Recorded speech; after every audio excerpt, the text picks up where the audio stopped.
I became my mother's caregiver years ago when she had breast cancer and lived with me for 11 months. And so it's a time in your life when you can do a wonderful thing to help someone. Sometimes people are caregivers for children who have disabilities or birth defects or accidents. Sometimes it goes to where they have a relative has dementia.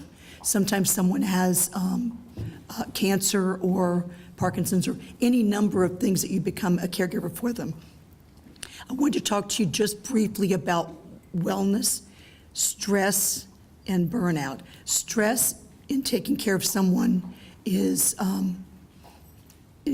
having a change of feeling. You get angry. Sometimes you feel depressed. You feel tired. You feel worn out. Sometimes you eat too much, sleep too much, drink too much, smoke too much, whatever you can to cope, because it's difficult taking care of someone long term.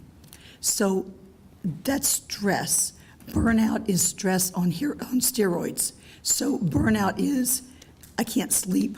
I wake up, if I can sleep, I wake up and I'm still tired. I gain a lot of weight. I lose a lot of weight. I'm angry all the time. I had a client, a great lady. I took care of her husband. And so she called me one Saturday, I got to have you over here right now. And she led me all the way out in her backyard to the swing. We sat down and she started crying because she had yelled at him. We talked about it. We went back inside. She told him how sorry she was. He patted her on the head. They were fine. But at that point, she realized she was burning out. So let's talk a little bit about what you do. I got 4 steps for you for what you do when you burn out. Believe me, it doesn't hurt. It's just painful to hear me. You have to learn to accept help. I'm one of 3 girls. My older sister's first words were, "Helpy, my selfie." And I learned that. I learned that you don't ask for help, you just keep going till you fall. So when I was caring for my mother, I was blessed. I had people around me who knew enough to say, I can help you. So let's think of some ways. You know, most of us say, well, I'm okay. Or we have someone offer and say, let me know if I can help you. Okay, so that's great. Grab one of those people and say, here's how you can help me. Help me make a list of some things that people can do. Maybe they can mow the lawn or pay for somebody to mow your lawn. Maybe they can walk your dog. Maybe they can go grocery shopping for you. Maybe they can sit with your person for an hour while you go get your hair done. There are a lot of things that people can do.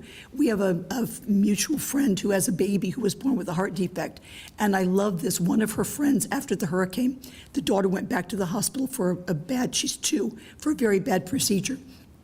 And one of her friends had airline miles. So she got a really nice hotel room downtown for 2 days and gave it to them so they could be by their child, but yet could have friends help out. And then they went back to the hotel and got some rest.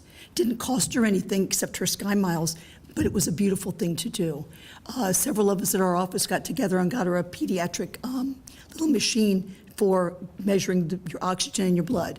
She didn't have one, didn't have the time or the thought to go online. All of these things are things that you can ask someone to write down for you. And then when someone calls and says, I want to help, you know, what can I do? Then you say, call Mary. Mary has a whole list. And then Mary can help to figure out some of the things you can do to help. It lightens your load. And people admire you for being able to reach out. None of us admire somebody who just sucks it in, and then falls. So that's biggie. Number 2, set realistic goals. You want to be able to say no.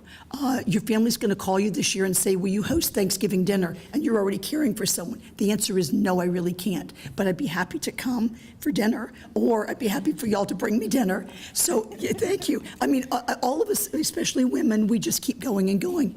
But you really can't do that when you're a caregiver. You have to have your person you're caring for as the primary one you're caring for, but then you have to also look out for yourself, because if you fall, that person falls too, literally, figuratively.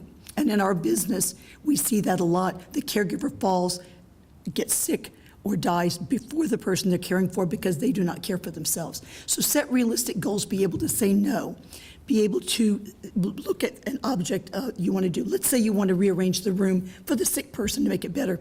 Break it into small pieces so that you do not have to do all of it at once. Invite somebody over that said, let me help you. Great, have them over and help you. Or just move the bed the first day and move something else the second day. Don't try and do all of it at once. So setting some realistic goals so that you can do that. Third is get connected. One of the people who says, if you need something, let me know. Okay, I need help. I've got someone who has Alzheimer's or Parkinson's or cancer. Can you go on the websites and find out what resources are available for me? Is there anything they have to offer? Does the Cancer Society have a boutique where I can get a wig for my person I'm caring for? Yeah, they do. How do I find it? Your person helps you. So you get connected to those. There are caregivers. There are meetings just like this where people can come. There are Alzheimer groups all over town. First Baptist has a wonderful one. I helped to start it. And they provide care for the person needing Alzheimer's while the people are in the caregiver group. What I'll say, and it's the same with cancer and all the others, they have caregiver groups for all of those things. Go 3 times. Don't just go 1 time. Most of us go and it's like, and then you leave. But these are people with skin on that can actually help you. They're walking the same walk. They're talking the same talk. They can help you. So it's really important that you find those people. There's also online caregiver groups. If you're able to go online or someone can help you to go online, you can connect with people around the country or around the world if you're not able to leave the house. And you can do that pretty much any time, day and night, and you can talk to people that are going through what you're going through. Believe me, everybody gets tips as they go along, and you need to know what those are. It'll help you. And then the last is setting personal health goals.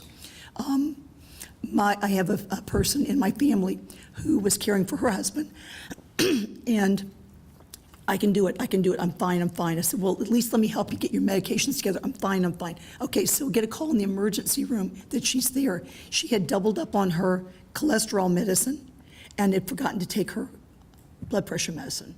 So she's in there with hypertension and with her liver enzymes off. And so 3 days in there, again, she's the caregiver, and she's got people to help her, but she's the primary one. But now she's in the hospital, so we've got 2 people we're taking care of. It's important to know which medicines you're taking and why, and take them on time.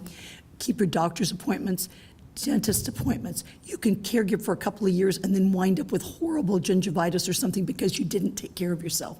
Colonoscopies, breast cancer. Had one client had double mastectomy after her husband died from Alzheimer's. She'd never had anything done, and then she's like, now I have to take care of myself. And so, if you just follow through, and one of the people that says, what can I do to help? Sit with him for an hour while I go to the doctor. Sit with this person for an hour while I go to the dentist, and get your things done. Really important. It's very important. Lastly, public broadcasting system, PBS. I'm not PBS, but here's what I want you to do. I want you to PBS. P is pause. As you're going through your day, if you're a caregiver, stop and just pause for a moment. Let everything around you just kind of sink in and pause. Second one is breathe, especially if you're tired, angry, lonely, hungry. Take a second and just breathe deep and let that go. And the last is smile, because a smile will change your situation for the better.